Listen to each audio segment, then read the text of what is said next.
On Point Tote is a modern patchwork bag that is perfectly sized for a day out with the family shopping or maybe a trip to the farmer's market. It has really fun patchwork details, and I'm going to teach you how to draft the patchwork yourself, and then we're going to top it off with a pom-pom button and tassel. The On Point Tote instruction PDF is going to describe to you exactly the amount of fabric that you need to complete the bag. But I've got 3 different styles of prints chosen for the outer bag. You'll also want some lining material. I've got my cutting mat, rotary cutter, and a couple of cutting rulers. I also have straight pins, some interfacing, some batting because we're going to machine quilt the bag as well, and also some marking tools. Finally, I have some pretty selections of yarns to make the pom-pom and the tassel. To begin drafting the pattern for the patchwork front of your tote, we're going to start with the interfacing. I have a 20 by 26 piece of interfacing here, and I'm going to draw some simple lines, marking points and drawing angles using my quilting ruler. First, I'm going to mark the top edge with a line that runs parallel to this top edge, and this is 26 inches long here. But this line is going to be a ½ inch away from the top edge. And I've just got a simple ballpoint pen here.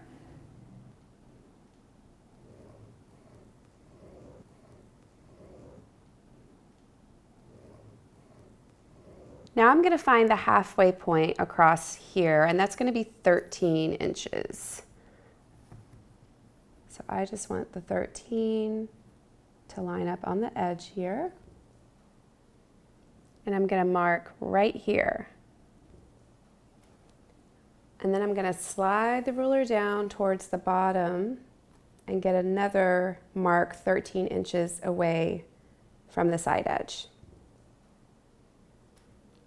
And then I can draw a line between my 2 points. And that's your center line. Once you have your center line drawn, it's also time to draw some borders. We need a 3-inch border down both sides. So I'm just going to slide the ruler over until the 3-inch line is at the left edge here and draw a line. Now I'm going to do the same on the right side. I'm also going to draw a 3-inch border at the bottom. The next thing you're going to do is find the halfway point between the center line and the side border line. And that is 10 inches. So at 5 inches, I am going to draw another vertical line.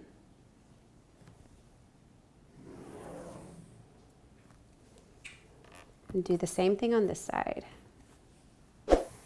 All right, so I have 4 sections, but from these points, I'm going to draw the triangles of our patchwork. So I'm going to begin by drawing the center triangle. So I'm going to pass the ruler through this intersection and this next intersection here.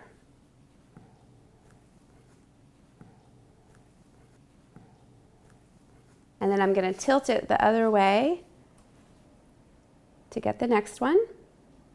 This intersection here and this one down here.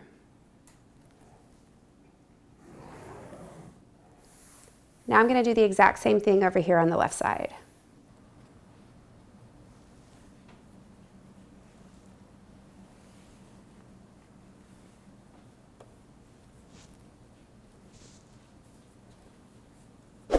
So this pretty geometric drawing that we have here is sort of the basis for how we're going to build our patchwork patterns. This is actually interfacing that's going to get included in our sewing for the bag front, but it's also going to be how we're going to draft the pattern for these pieces. You might notice that this triangular shape here is exactly the same size as these 2 triangles here. They're just flipped in opposite directions. So we're going to draft a pattern now by laying over other interfacing on top of this to draft a pattern of the triangle, but we're going to then add a 1/4 inch seam allowance. So in other words, making it a 1/4 inch bigger all the way around. And this pattern is going to serve for this position, this one, and this one. And then we're going to draft another pattern that isn't quite a triangle. It's sort of like a half triangle with a blocky edge to it. So we're going to build out this shape with a seam allowance as well. I've already drafted the patterns here just with more interfacing, and you can see this is the side blocky shape. And if I line it up, it meets all edges here, but it's got an extra seam allowance just on the inner side here. And then this shape matches here as well. Be sure you add those seam allowances so that the patchwork is going to fall underneath each of the seams and have plenty of room for the patchwork assembly and then end up to be the correct size. You can see here the choices that I made for fabrics. This one pattern, I cut navy for the center, and then I cut the same pattern out of the florals here. And then this pattern is our blocky triangle. I used it for this fabric on this side and cut it at the same time with this one. I've also cut a 3.5 by 26 inch strip for the bottom. That's going to be the border. So that sort of lays out the entire logic of the bag. You'll also want to refer to your PDF for the instructions on exactly what you need to cut for the back, the lining, as well as the straps. You can assemble the patchwork front of the bag like you would any of your patchwork projects, doing it just with 1/4 inch seam allowances. And remember, those long passes cut on the angle are cut slightly on bias, so make sure you don't stretch out the fabric as you sew. I'm just going to pop a couple of pins in here and then sew with 1/4 inch seam allowances.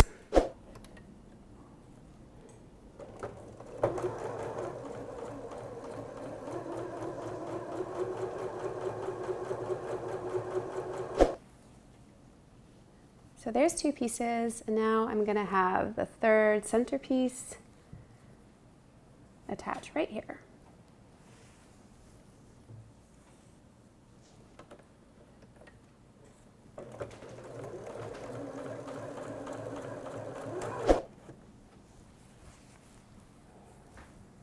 So you can continue assembling the front right sides together with 1/4 inch seam allowances until the patchwork is complete, and then give it a good pressing.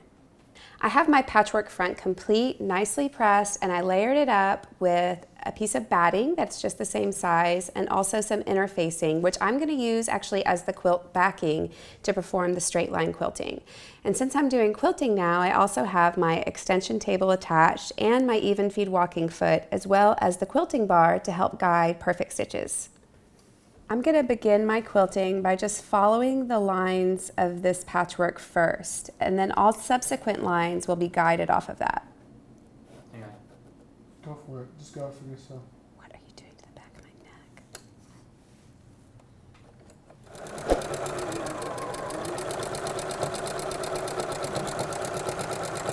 neck? Lining this quilt bar up with the previous stitch line as I sew the next one is going to make sure that they're parallel.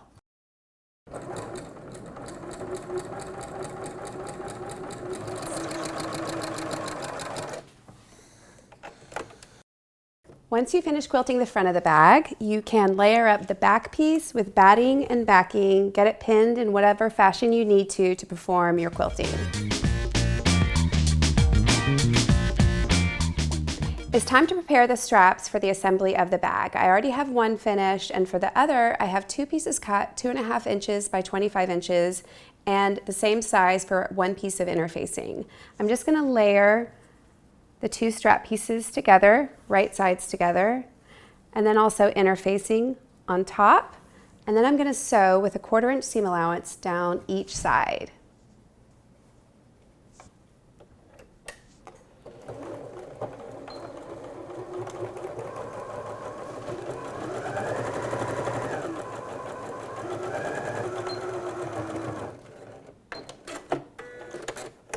Once you finish both sides of the strap, you can turn it towards the right side. So I have the strap turned out, pressed, and I've also just finished top stitching both sides of it. So now I want to show you how I sewed the lining.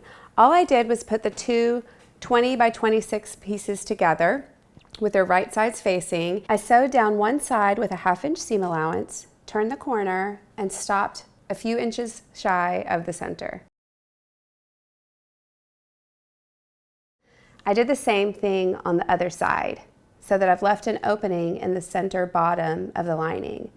The other thing that I did was I made a box corner by aligning the side seam and the bottom seam with their seam allowances pressed open, measuring a 4.5-inch line across, and then making sure that they're together. I sew across and trim. We're going to do the same thing now with the outer bag pieces by putting their right sides together. But this time we're not going to leave an opening on the bottom. We are going to sew all the way from the top of one side down, all the way across the bottom and back up to the top again. Now that I have the front and back assembled to one another and the seams pressed open, I'm creating a box corner by aligning the side pressed open seams with the bottom edge seams. And I've measured a line that's 4.5 inches wide here and drawn with my pen, and that's how I'm going to stitch across and create the box corner.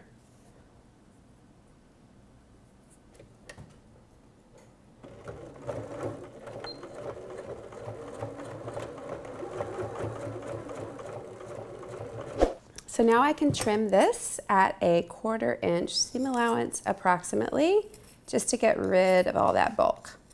And we're going to do the same thing on the other side to complete the outer bag. Now that I have both box corners done on the outer bag, I'm going to flip it through to the right side. And I've left my lining wrong sides out. But before I attach the lining and the outer bag, I'm going to place the straps and baste to them.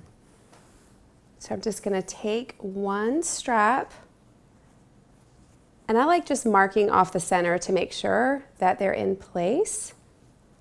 Where you place the straps is really up to you, but just about at 3 inches off of center, that inner side of the strap works out pretty well.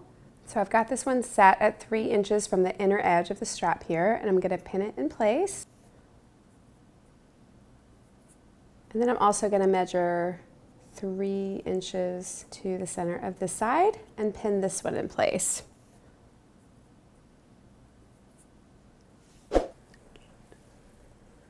I'm just going to baste at a 1/4 inch seam allowance.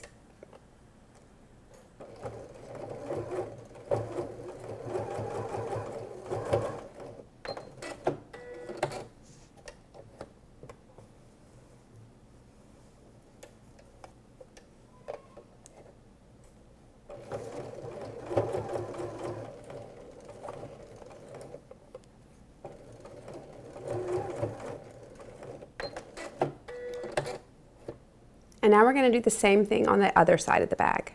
Now that we have the straps basted on the back and the front of the bag, we're going to insert the outer bag into the lining so that their right sides are together, matching up the side seams, pinning it in place, keeping the straps free of the sewing edge, and sewing all the way around the top perimeter.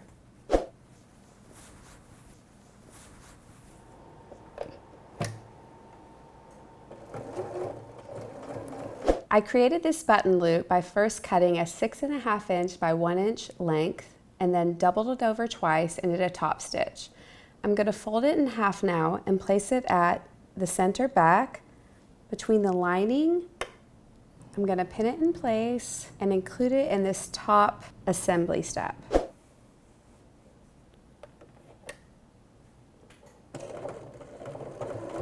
All right, so I've completed that step of sewing all the way around the top perimeter of the bag, and it's time now to fish out the outer bag through the hole that we've left in the lining, and we're going to pull everything through to the right side.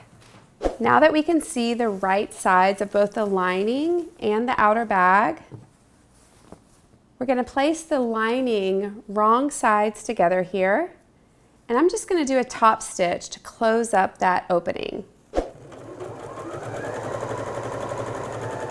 Once you have the opening closed, you can insert the entire lining down into the outer bag,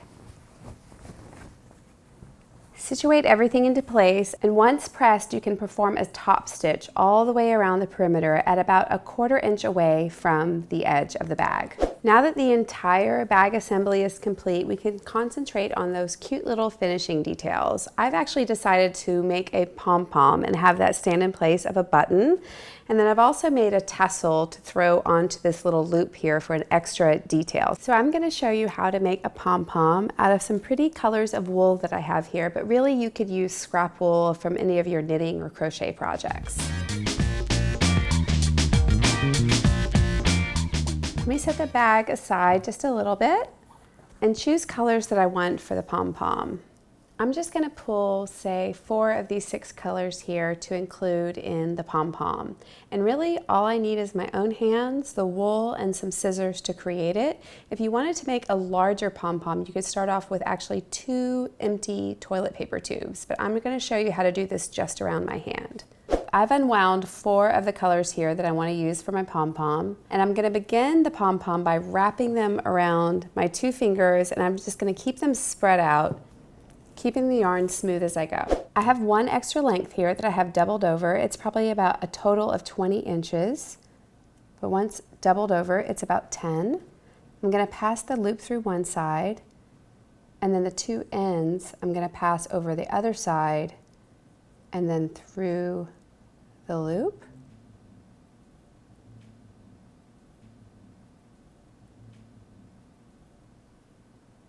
And I'm going to keep pulling until it's tightened up.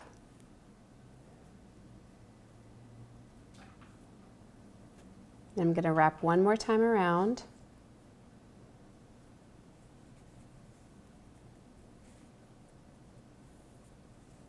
And keep pulling. And then the next step is to take my shears and clip those big loops out.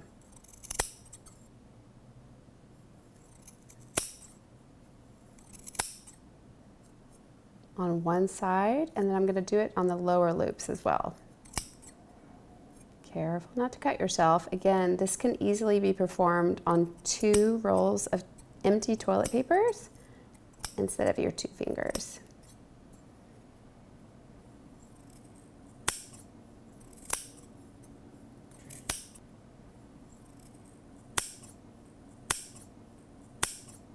So then you can slide this off your fingers. Keep that loop tight, and then you're just going to essentially trim the pom-pom until it's even all over. Once you've trimmed the pom-pom so that it's pretty close to being a sphere, you can use those ends, thread them into a tapestry needle, and then sew them to anchor it as a button in your bag. To make the tassel, I'm also using some other lengths of wool, and I'm going to use my quilting ruler here to wrap around several times until I've got a nice thickness built up. Once I have several lengths wrapped around the ruler, I'm just going to slide those loops off.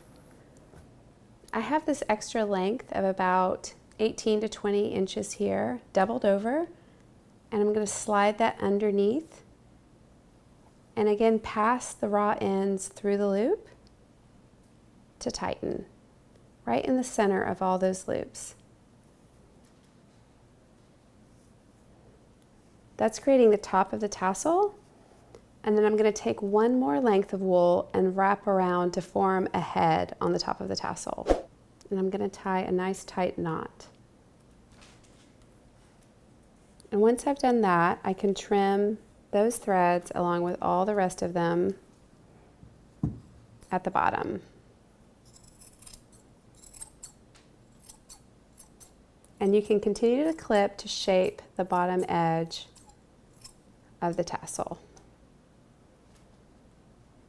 Once you have the tassel trimmed, you can just do a simple knot at the very top, just a couple inches away from the head of the tassel. And then you can just trim about a 1/2 inch above that knot. And then you could just loop the tassel through your button loop, or in this case, your pom-pom loop.